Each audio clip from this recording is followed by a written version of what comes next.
you know, so with the education and knowledge, right, from the different industries, but when we broke it up, we wanted economic development, knowing what's going on in a city, the location, a state, region, country, to businesses, right? What are businesses doing? Where are they going? How are they moving around, right, with capital? And then I always say, like what Paula and other people do on the residential relocation, because sometimes you go to your city, let's say in America, or maybe Ellen in Canada, we're like, well, when we have a choice, we may not be in that country we were born in. We may travel and go somewhere else. That's why I see Global Chamber kind of with this education knowledge, connecting the main parts of the real estate from the economic development, from businesses, what are businesses doing? Because usually it's their money, they're doing things, to the relocation, where should you live? Where do you need to move?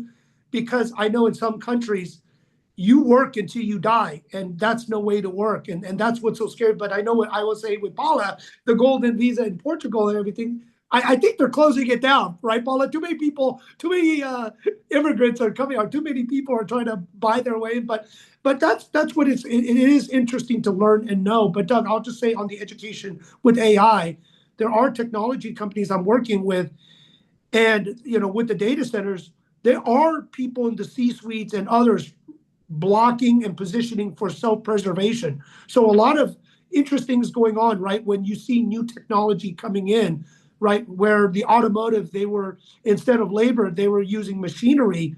They were trying, the people, the unions were trying to slow it down. And sometimes it's a balance, right? A path of progress to what else are you doing, or repositioning yourself. But I would just say with AI right now, if you're in a white collar job or any job that is just really pushing paper around or doing analysis, you really got to look into it. And while you have a little bit of time, is to reposition yourself and have that time to adapt, because now time compression of transitioning is much faster.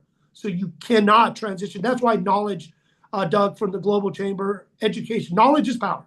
That's all I have to say. I know I have to drop off early, but knowledge is power. And Global Chamber is where I get my daily knowledge from. Great. Great, James. Amazing. Oh, thank you.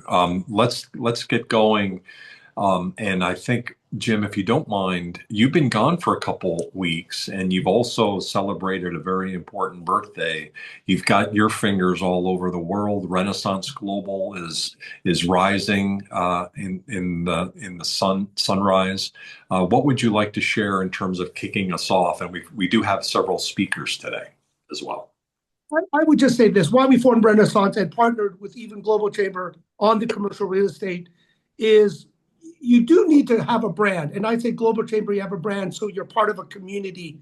Next is you have to always educate yourself and train. I mean, for Renaissance, we are specifically in commercial real estate, like Ellen and many people here. We focus on commercial real estate. But the hardest thing that I was going to share today when I was speaking is transactions are down. For those that are transaction or maybe service-based, you need to work on something else than transactional. And a lot of it is consulting. But how do you plug in working with other consulting groups? I mean, I'll pick on Paula again, because she just doesn't do transactions. She consults. She has a suite of services to serve and help the client. And this is where Renaissance is in, working with Global Chamber and many other groups, is to help the client. And it's not doing a transaction. Whether it's a site location, helping with the capital staff, repositioning assets, talking to CPAs about different tax strategies, right? All of the things that it takes to build, buy, reposition any assets around the world efficiently. And this is why, Doug, when we're talking about the research, and I'm really excited when with RESAS and Global Chamber puts a big research department together, is this knowledge will help you reposition where you need to be, how you need to go. But the other thing is we're working on wholesale pricing. So a lot of things that are not RESPA or license required, people can make fees. I always say stay alive, right?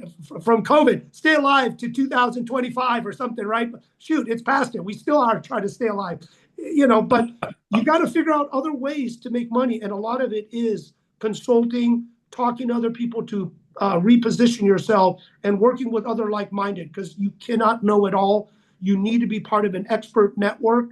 but how can everyone stay alive? And I would say using the passive income, because I'm reoriented everything of Renaissance of how you can make passive income. So you can move in Portugal, you can move to Canada, you can move to Europe. And this is where we need to free ourselves, right? And not be stuck in like Detroit, geographic location. Can you imagine if you were in a family there, watching your whole city go down and you couldn't leave, right? Until until the end was near, until everyone got laid off. But anyway, Doug, that's why what we're building together is to help people get that knowledge so they can really reposition their life, figure out a way, what's their next step, or their kids or grandkids' next step. You and I are the same, and many people here, we care about each other, and what can we do? But thank you, Doug. Thank you. Really appreciate you very much. And very happy that you're able to celebrate Leah's birthday. And it sounds like from the pictures, or looks like from the pictures, it was spectacular. And so thank you for being such a great leader, not just here at work and collaborating with Global Chamber and so many other groups, but helping and assisting others, and always available. You're just extraordinary. And you brought, I believe you brought Ellen to us as well. Ellen has a very similar profile, that she's so well connected. She's so helpful for people. I had a conversation with her this week, and all the different things she's involved with in elevating people, in elevating organizations, and in elevating the community. Ellen, do you mind kicking off a little bit too and give us an update? Because you've got the Canada-Philippine event that's coming up, and you've got a variety of other activities based in Vancouver.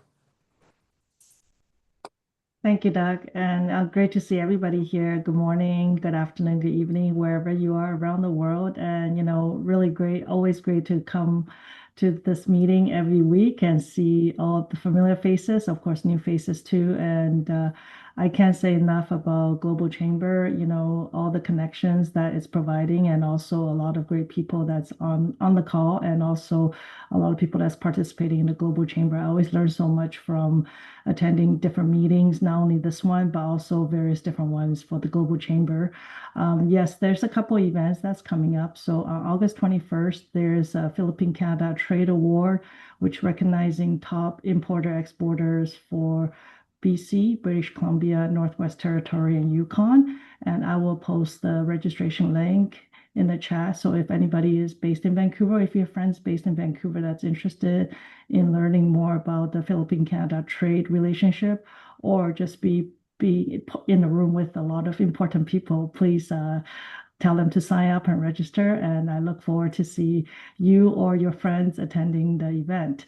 And another one is in September. There will be another one called Work Tech in Toronto, where they'll be talking about commercial real estate, what's the upcoming trend in the commercial real estate industry, especially in the office industry relating to work. So they talk about design, sustainability, and what are some implementations people are doing in the office space sectors. And then, of course, also in September, if you want to go out to Asia, there is a huge FIOPC event. So the president for the FIOPC world is Lily, and she is hosting an event in Taichung, Taiwan. And I'll post, basically, she's going to be hosting a FIOPC symposium in Taichung, Taiwan, and she'll do a tour for people to understand about the Taiwan market. And there will be guests from around the world that will be there speaking about different trends in the US and also in other countries. So definitely for the next 2 months, there's going to be a lot of different events. So I'll post the links over there. So if you're interested, please join and register. Thank you. Thanks, Doug. Amazing. So thank you. Thank you for putting that information in the chat. Tomorrow we have our Women in Global Leadership in Phoenix. And so if any of you are going to be in Phoenix, I hope to see you there. It's a 10th annual event. So we've only been around for 11 years. So the first event that we designed once Global Chamber was established was Women in Global Leadership, with the understanding and belief that we should elevate women at least to the level of men, that we all should be on a level playing field. in the early days of my career, I didn't feel that was the case in some parts of the world, including the United States, and that really upset me. I didn't fully realize until after my mom passed away that she somehow instilled in me from teenage years social justice and fairness, and it really, really bothered me that certain things weren't accepted, including everybody should just come to the table and whatever your gender, whoever you love, whatever your skin color or religion, I don't see how that should filter things out. I still don't. And so certainly part of what Global Chamber is about is to give everyone a chance wherever they are. So so that's an event that is celebrating that. We have 3 women and 1 man on the panel. And the man on the panel is Don Guerra, who's the #1 baker in Arizona, a spectacular business, expanding into Phoenix, James Beard Award winner.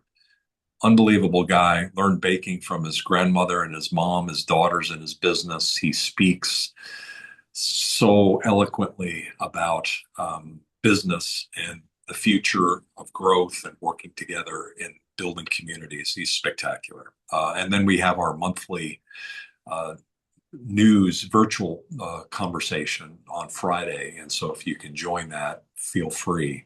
I also want to mention that on the 26th and 27th of this month, 26th Global Chamber LA has our summer themed event. It's an automotive themed event. It's at Plug Motors. It's the electric vehicle marketplace, largest one in the United States, maybe the world, in West LA. So on the 26th, and then the 27th, if you're interested in Korea, the Korea conference, it's an exclusive opportunity that Jim Huang has, and he took me there last year. It was spectacular.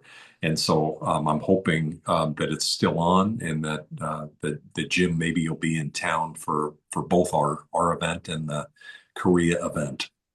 Korea, it's got so much going on. Last night, I had a conversation with Dr. Yoon. Dr. Yoon is our executive director in Korea, and he manages our 5 chapters there: Seoul, Busan, Daegu, Daejeon, and Busan.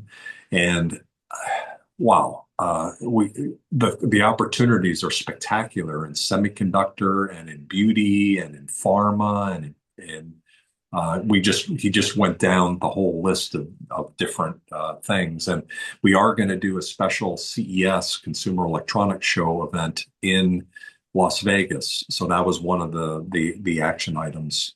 Last year we went to Poland and we focused in on Poland. 2 years ago we did a great event on Korean companies, and this year we're back to Korea. So if you can make CES, the Consumer Electronics Show, highly recommend it.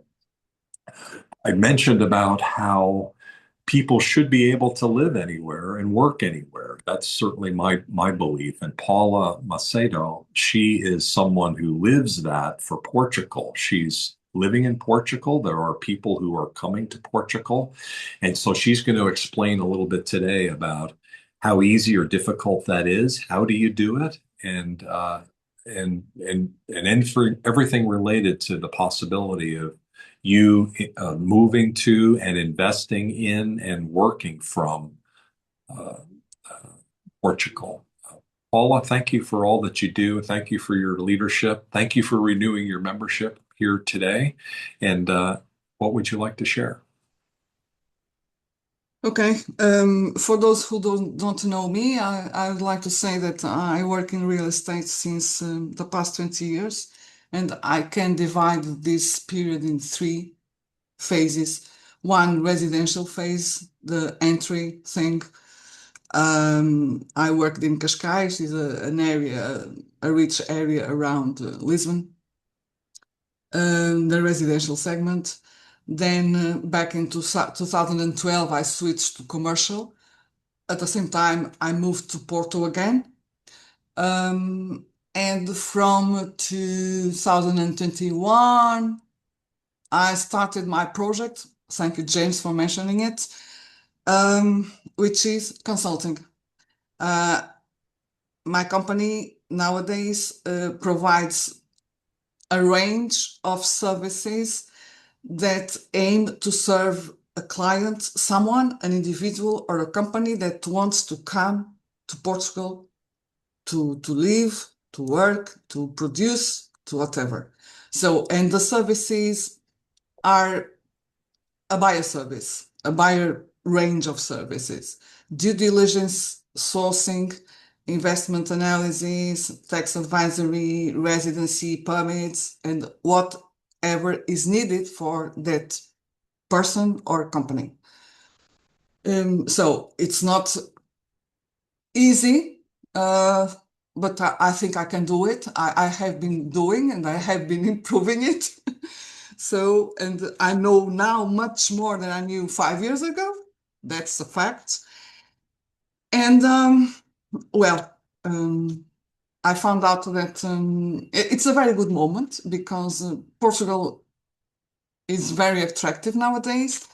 And today I'd like to give you a glimpse of why is that this way, why people come to Portugal, speak about Portugal, wonder about Portugal, come to Portugal. So please, let's start. So I keep myself in time and don't make any mistake with this, with the time thing. No, don't worry. I'm sure you won't. So Paula has a presentation, 10 to 15 minutes, and then there'll be time for Q&A, and that'll put us with about 20 minutes left for the program. We have one other speaker, and then we'll do a roundtable. Please go ahead. Okay. Okay, so next, please. Mila or Mila? It's Mila. Mila. Okay. But she's Latin, no? You're Latin, Mila. Okay. So, why would be Portugal so attractive? We are not perfect. We have a lot of not so good things, of course, as any country has. But the particularity is a certain blend. The mixture of a certain number of factors makes the whole picture very dragging. The culture itself, the historical culture. We have 1,000 years of history and patrimony. And the climate, of course, it's the most well-known thing. The climate, the beaches, the landscapes, the cost of living, which is very attractive for a lot of foreigners, and the strategical geographical position. Portugal has been an entry for several centuries to hundreds of millions of people market.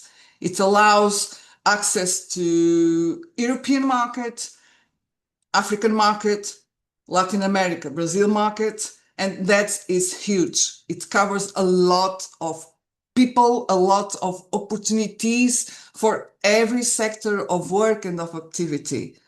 And with the advantage of being inside the European Union, it has got the boost of being a member economically, politically, and that's the blend. So next, please. So a little bit of culture. We have a lot of heritage places classified by UNESCO. We have 17 physical sites, historical sites, and we have 7 immaterial, intangible cultural heritage traditions. You know Fado, some of you know Fado is a song, and the diet also is classified by UNESCO, a diet. That's amazing. So, the next, please. And regarding lifestyle, we beat other European countries like Spain and Italy in the way of families can live, how much they can live on. We have here an example of four-member family can live with less than 3 Yeah, dollars there. Plus rent, of course. And a single person can live very well also. And comparatively with those two countries, the daily costs are significantly lower than there, except for the housing and renting. The rents are higher, which is a constraint of our market nowadays. So next, please. So if you come here individually, there's a lot of incentives. Individually, we have several types of residency visas, permits to live here. The two first categories you see in the screen require that you stay a minimum of 6 months per year in this country. But the other conditions, if you are willing to move and to live in Portugal, at least half of the year, there are several possibilities. If you have passive income, if you have a job with any foreign company, you can live here and work to the company. If you are a highly qualified person, you can do that also. Then there is the incentives for business and startups, entrepreneur visa, which allows without any limit of capital investment to create a company and live here and work here. And the startup visa is very well known because it provides incentives and it's a very, very cheap visa for someone that wants to invest in tech and by creating a startup. Okay. And then the famous golden visa. We started with, as most countries in Europe, with the golden visa allowing an investment in property of €500,000. And that gained over several years. And from 2 years now, they cut it as other European countries did, not real estate anymore, but people still can get access to golden visa through other investments. These other investments were always present since the beginning of the program, but no one cared much about. So now this type of golden visa is attracting a lot of people because it's indeed is the easiest one for those who don't want to live here half of the year. It requires only 7 days of staying in Portugal per year, which is great, and requires the same amount of investment, 500K, and it can be cut by half if you make a donation in a cultural product, and there it is. And then you can apply for citizenship in 10 years. So it is dragging many people now, this golden visa. So next, please. So about the daily living, the kind of things that matters to people, education and healthcare. Portugal has one of the best public health systems in the world. Imagine that, but it's true. And it's free for everyone, residents and non-residents.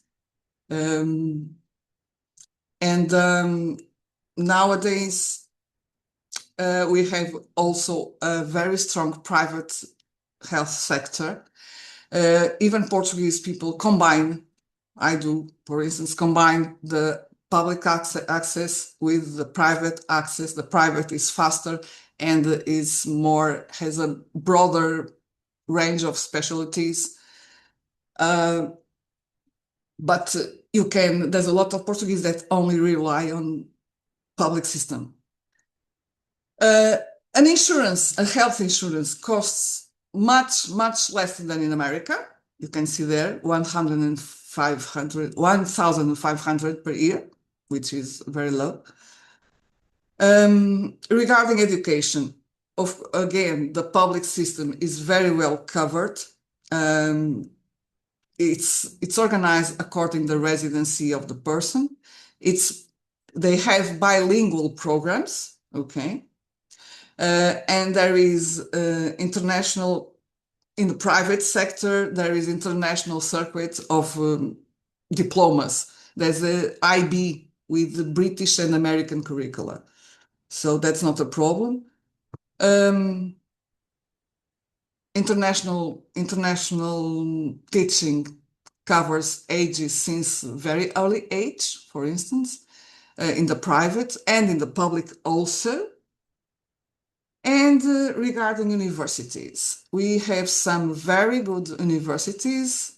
Some of them are ranked in the top rankings universities of the world.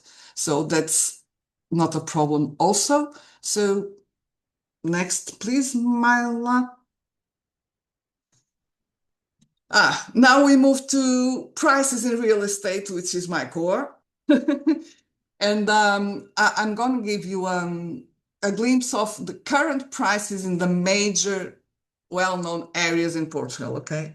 Lisbon area first, where you can, these prices were gathered considering a 2-bedroom apartment, new construction in good locations in all the cities that I cover here.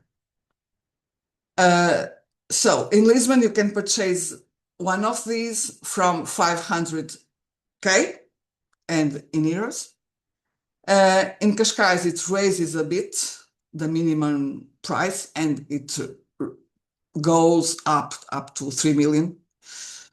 Cascais, because it's a rich area, coastal area, a lot of beaches. Well, it's a historical context different from Lisbon. We have the Oeiras, it's another city next, really close to Lisbon. In fact, when you come out from Lisbon, you step into Oeiras and then you step into Cascais. A little more, again, 1,000 euros. And we have the South Bay. The South Bay is when you cross the bridges to south, from Lisbon to south. There's other cities that are rising and attracting a lot of foreigners now because of the prices in Lisbon, North Lisbon. And it's a very good area also, very attractive, much calmer, with wonderful beaches and patrimonial things. And you can purchase cheaper than in the other cities. The rentals follow the same pattern, okay? You can rent something from 1,000 euros, a T2 apartment, and up. The up, when you step to Cascais or even in Algarve, the up rental can go to thousands and thousands of euros, but that's not very important now. The next, please. So in Porto, which is my town, the prices are lower, but they are increasing because it's a national problem, increasing of prices. And we can purchase from 330K in Porto City. Then Matosinhos and Vila Nova de Gaia are two closest cities to Porto. For Gaia, you have to cross one of the 5 bridges we have. And Matosinhos is near the sea, is where I am now, and Porto is over there, 500 meters away from me. Okay. So next, please. So the Algarve. The Algarve is known by the foreigners since the 70s of last century. And I picked 3 towns, Lagos, Albufeira, and Tavira. They are quite different in the way of living, but they are all coastal. And the prices, well, are higher than in Lisbon and Porto area because it's the Algarve. And there's only one exception, the Tavira. It's a very, very, very nice town on the way to Spain, in which you can purchase for less than 400 euros, 400,000, 340. So the rentals are a problem. They are increasing everywhere, everywhere, everywhere. There's a problem, some supply problem. It comes from the subprime crisis. So next, please. And regarding real estate investment in offices and logistics, we have, as in residential sector, we have supply problem. So that means always opportunities. And because of that imbalance and the international capital moving in, the international capital needs to deploy capital somewhere. So it goes to where capital can grow. Because of our position, geographical position and political position, these kind of opportunities are huge because the demand is very high and the supply is low. So there's a very big opportunity in these sectors to deploy capital and make money. And we have here some examples of the prime rents and prime yields that align with the European markets, and two of them align also with American market, and we are okay. That shows that Portugal aligns with the markets that constantly drive in a regular basis. So we feel comfortable with that. There's something I could say about this is that there is an emerging market for data centers. Portugal has a very, very particular good position for data centers because of the climate, because of the huge coastal line, because of the energy supply.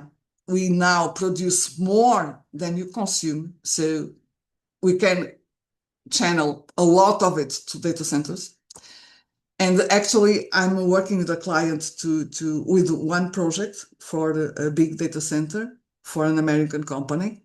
So things are moving fast, very fast.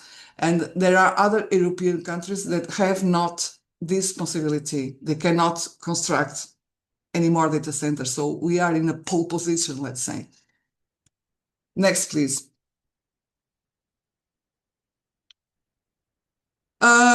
Macroeconomic things about Portugal.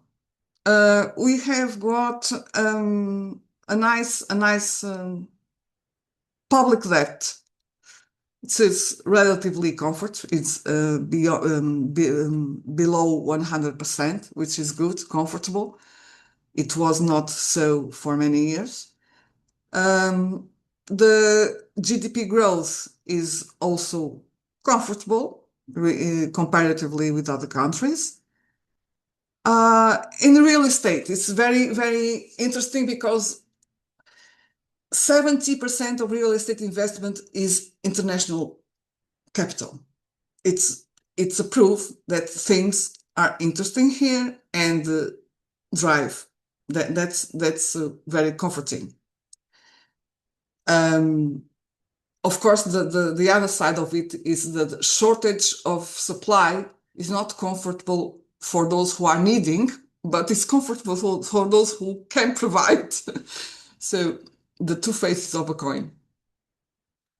There are some figures about the percentage, the weight of the sectors is not relevant now. And the main message here is the opportunity in all sectors due to the imbalance of the supply. So next, please, Myla. We have here some examples of multinational companies that have been investing in Portugal. Very, very big companies. These companies invested a minimum of 25 million euros, which is a minimum that is officially determined to have some privileges, okay, some incentives. We have NACTICIS is it has to do about stock exchange, European stock exchange. We have Bosch, Siemens, and we have Volkswagen. Volkswagen is here for many years now. It's nice. Next, please. More people. Yeah, some famous names, of course. And we have a Tokyo company investing in our national gas and oil company, Galp. Also in the gas business, Allianz Capital. And again, a Japanese company, manufacturer company, investing in a Portuguese company also. We have the Korean National Pension Service invested in the highway company in Portugal, the company that manages highways in Portugal. And we have an agri-food company, European company investing in Portugal also. Please next. Okay, the incentives, grants and incentives. For startups, Startups Visa, it's a residence visa for founders of startups. They require certain certification, but it's an easy way to go. Tech Visa, people can recruit. Tech Visa let's say it's a highway to recruit, official highway in the administration to recruit people from abroad if you're recruiting for a tech visa, okay, for a tech company. There is vouchers for startups. If you want to create a startup, they give you money. It's about 25,000 euros. There's also incubation support for startups with facilities, networking, and marketing, and so mentoring, and so. For established companies, there are some interesting tax credits. The first one applies to companies that invest in R&D, and the last one applies to companies investing in fixed assets. It's about they deduct from the income of the company. They deduct the investment, and after that they collect the tax they have to collect. But it's a very, very nice thing because it can go up to 80% of tax credits, okay? Then there are social security exemptions for when you create jobs, qualified jobs, and grants for productive investment. Not service, productive investment. Next, please.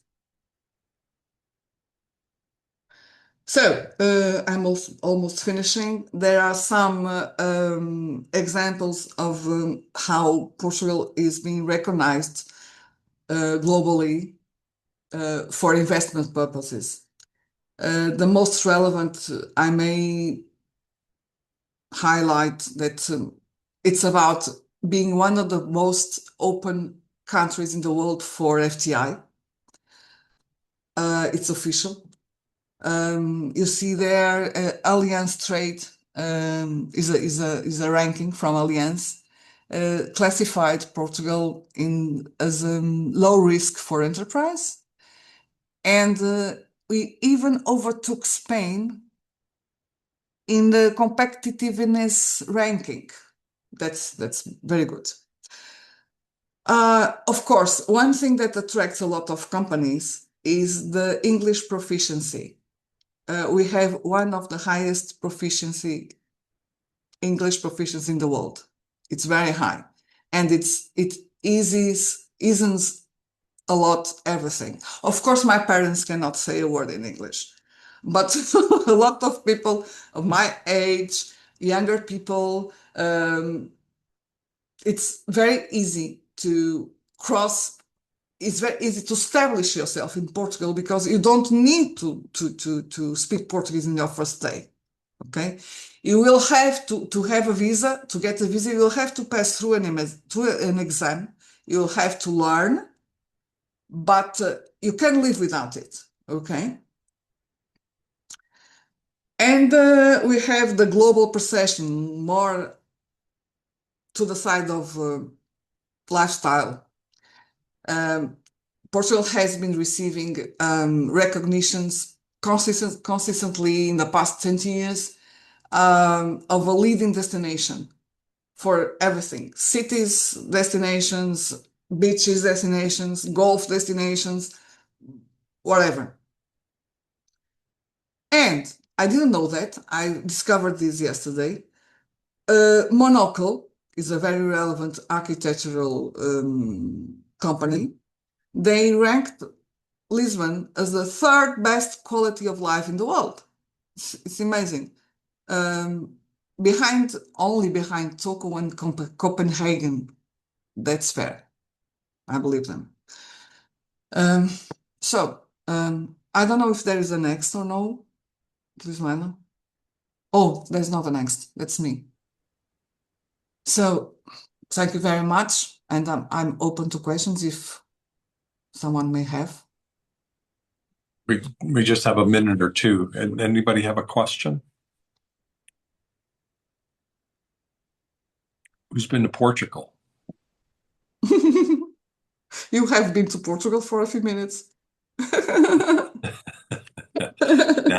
Now you've been there and you want to be there. So thank you very much. Hi, Paula. Great presentation. I just wanted to, you mentioned about there has been a lot of people going to Portugal, and maybe share with us a little bit because you share a few different places. What are which place do you think is the best, and like in your opinion, right? And also for people who are interested, is there anything in particular you think they should be aware of, right, before they think about taking the steps to move to Portugal? Yeah.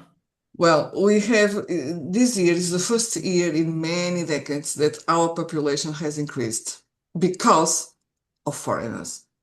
Our native population has been decreasing. We are one of the oldest.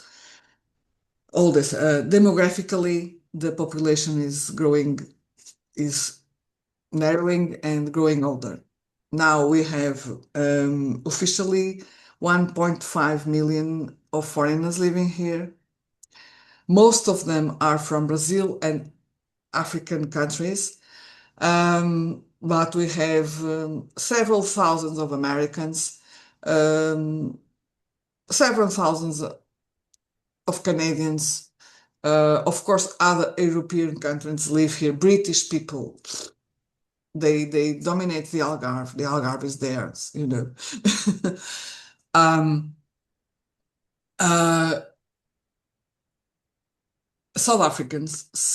South Africans, including companies investing not only in real estate, but other sectors, agri-food and other sectors. The main thing that, of course, Lisbon, Porto, and Algarve, okay, they are the best well-known places. And they are not necessarily the more beautiful places. It depends on their perspective. Of course, the history is more dense there. In Lisbon and Porto, Algarve is not a lot of European history, let's say. It communicates a lot with Africa. But the South Bay area is very interesting, calmer, less dense, more quality, more space, more green areas, natural reserves also.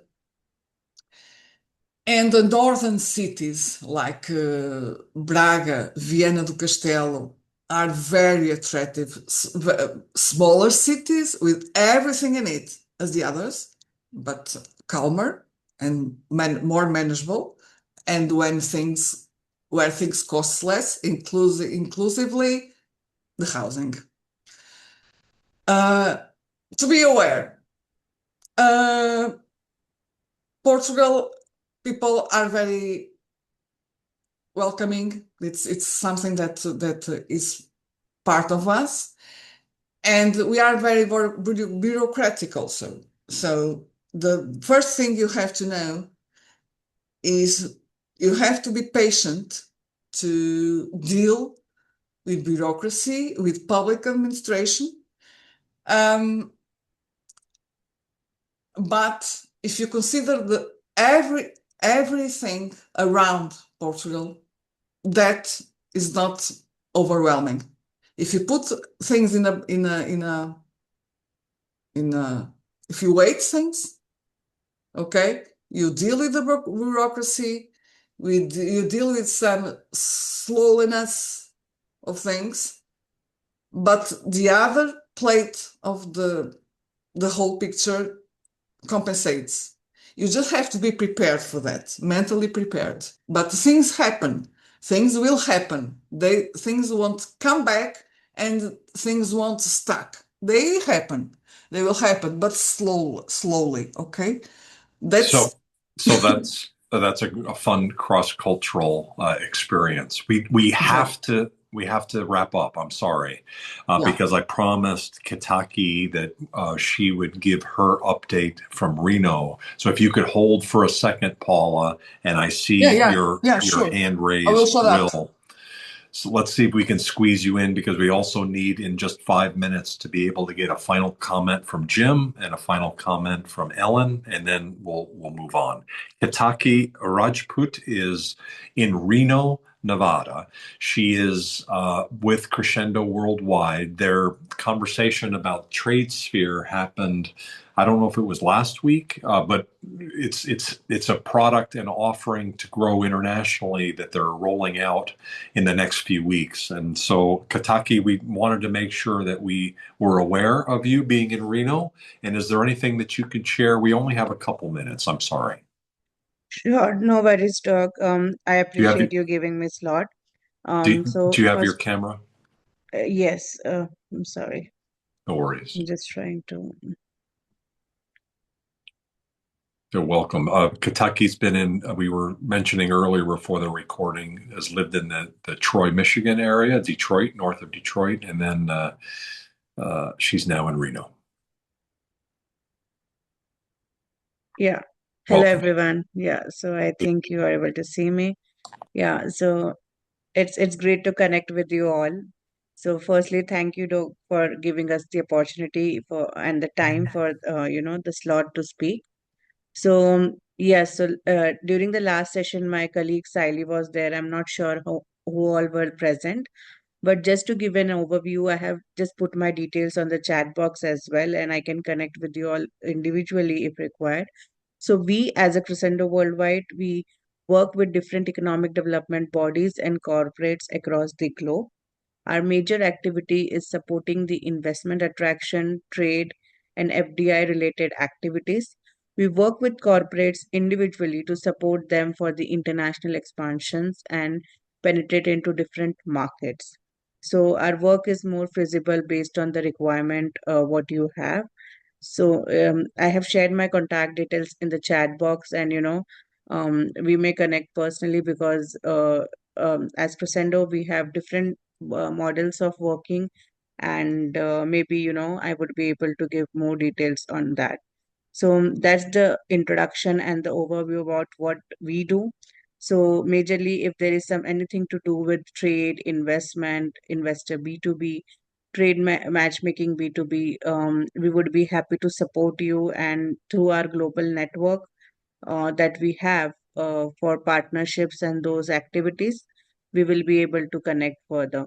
So my contact details are there in the chat box, and I would be, happy to connect further if required. Brilliant. Thank you very much. Crescendo, just as an example, the relationship they have with Global Chamber, they have a RFP that they're quoting on now in several countries, and it looks like they're adding several of our team as part of that RFP. So we have that kind of a relationship with them as they're helping on the foreign direct investment side around the world. Ellen, we've only got a couple minutes. Could you make any final comments and maybe recap anything that we should be aware of coming forward? Thank you, Doug. Once again, great presentation, Paula and Kitaki. Thank you for sharing your contact information.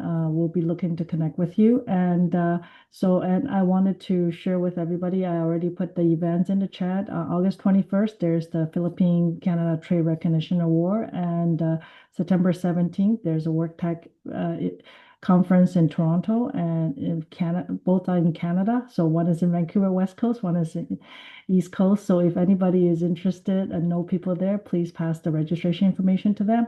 And of course, I also put in the FIOPC International Trade Mission event, which is on September 14th to the 17th. So if anybody's interested in learning more about various different development, please attend that event in Taichung, Taiwan. So thank you everybody for attending. I look forward to seeing you next week. Thank you. Thanks, Doug. Thank you. Coming up in this program next week, we have a focus on New York and New York City, the tri-state area, and Justin Keita of Sabre Law will be leading that conversation. We had one of our most successful Global Chamber New York events a couple weeks ago with the head of economic development for New York City, sharing about what the city is doing to attract people to the area, companies to the area. And then the 19th, that's the 12th of August. The 19th is Daniel Cheng. We'll be talking about his work in China and attracting Chinese investment into the U.S. And then the following week, Mark Pierce will be coming back and talking about his Taiwan trip that he just got back from. I'll be seeing him over the next couple days as well. He's also part of several other initiatives that we're doing, including a Argentina trade mission coming into the U.S. at the end of September, early October. So thank you everybody for joining today. So much opportunity. The problem isn't not enough. The problem is it's too much. So what are the things that we're going to really focus in on and be careful about and selective about to be able to both please us financially, but also emotionally, because we have that capability to do that. And we do that better when we do it together as part of the global tribe. Thanks, everybody. Have a great rest of your day. Thanks, Ellen. Thank you, Doug. Thank you, Paula. James. Thank you, Ellen. Thank you, everyone, for listening. Thank And you. I remember that the presentation is available for anyone who wants, okay? Oh, yeah. So what we'll do is we'll get that up on a blog post. So I'll mention that to Lowell and we'll get that up. Perhaps we would have to do a PDF of it. I just shared the PowerPoint. But it's okay. Say that again.